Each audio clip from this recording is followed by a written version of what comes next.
We've been getting all sorts of experiences from you, how you and your children have lived the pandemic, and we're getting a lot of questions. So let's put them this morning to Caron Irwin, who is a child development expert and parenting coach and the founder of Rue Family. I love that name, Rue Family. Hi, Caron, in Toronto this morning.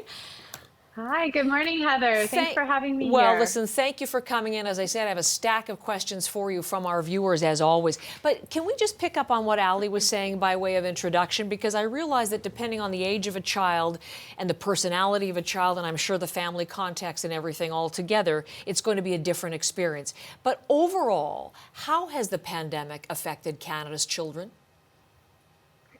I think that, obviously it has had an impact because of all the constant change and uncertainty that children have been experiencing. And we know that children do best when they feel prepared and in control. And the pandemic has created an environment where that's not the reality. So I think that taking that into consideration, I think children could be struggling because of that. But I also know that children are very resilient. And when they have the right type of support, they're able to manage and be okay. And so that's why I'm always stressing with families that I work with or just that want to talk to me about this stuff, that parents' role is to, provide that support. And the best thing to do, and when I hear about Ali, is just having ongoing dialogue about the experience, how they're feeling, problem solving of things that we can try to make the best of the situation, revisiting, is that working? Should we try something different?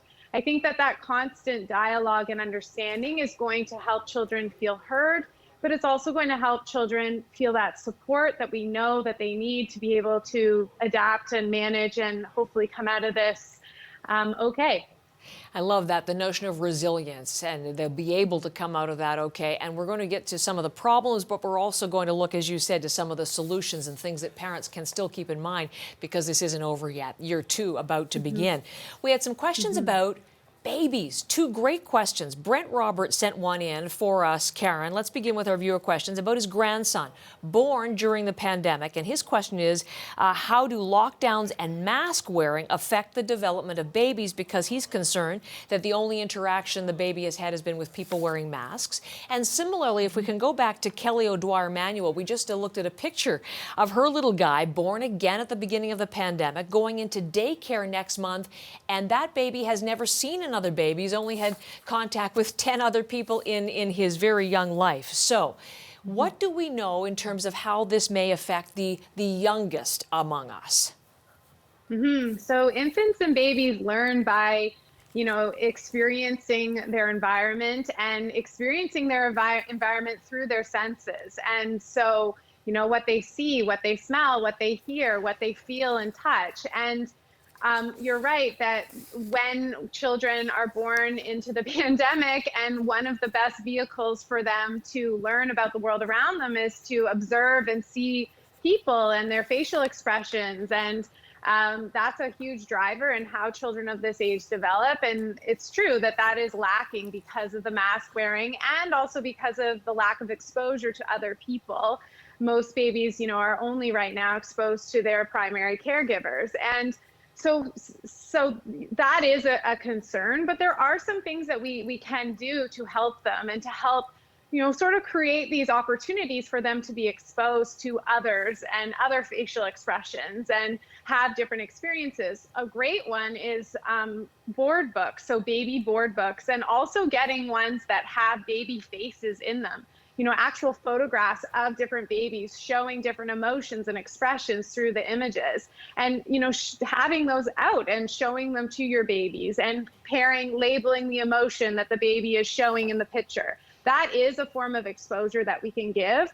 Also, just having pictures of people's faces as well helps kids develop different understanding of emotions and faces and how different people look different. And that is we don't always have those do. things over our faces. That is such a great concrete idea. There will be a day when we don't. There will be down the line. Then we move to some couple of questions about toddlers. So number one, this is Shal talking about the experience in that family about how the kids loved being at home initially and then got really sick of being online. So they now despise partaking in any activities online. And as Michelle writes, social interaction was deeply missed. And Doug with a similar question about son Quinn, almost a year of no socializing, extreme lack of socializing, and wondering about what that might mean, again, for toddlers or young kids 3, 4, and 5. So again, what the consequences of no socialization for that age group is, and again, if you could, as you've done so well there, offer some ideas for creating opportunities for social interaction. The novelty of all the online experiences for kids is definitely worn off. And so I can resonate with that for sure, even with my own children at home. I think we keep offering these opportunities and think about how we can expose them to maybe different online learning experiences or extracurricular experiences. So thinking maybe outside of the box and exposing them to something that maybe they wouldn't have done if it was not a pandemic, but maybe they will because it's novel and new and it sort of reinvigorates that.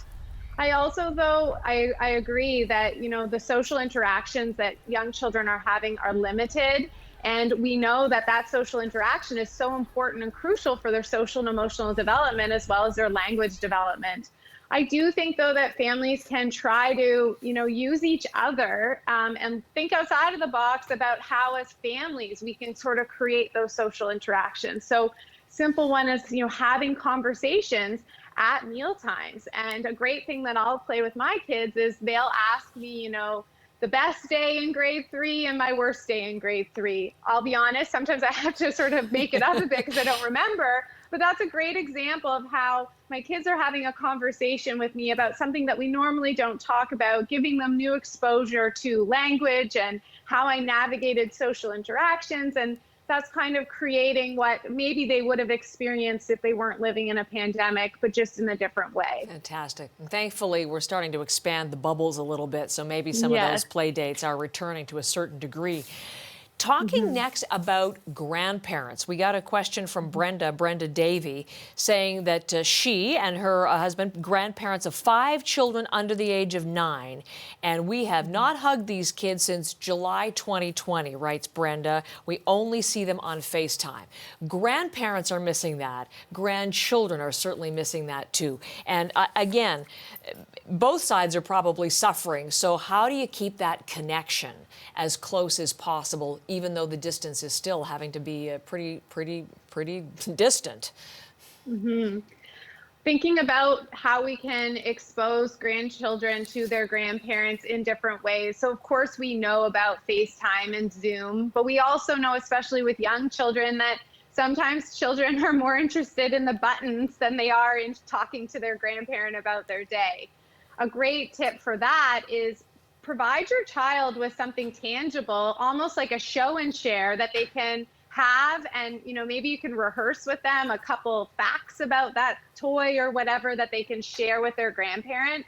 That helps give focus to the conversation versus just, tell me about your day, which can help stimulate a more substantial conversation over technology. The other thing, though, is if we think about lots of exposure is going to help kids feel comfortable and connected with these people. So maybe if they're a bit older, be pen pals with their grandparents or send jokes back and forth that they write and mail. That's novel, and kids might really get into that. Also have pictures and share pictures with your kids of times before the pandemic where they spent time with their grandparents. That might stimulate memories and discussion around that, which is going to help build that connection. That's so nice. So that when we're out of this, we'll maybe pick up where we left off. I think people have told us over the year too, Caron, about, doing, even though they're on FaceTime, like baking together or story time together, that kind of thing. So it's an experience as well.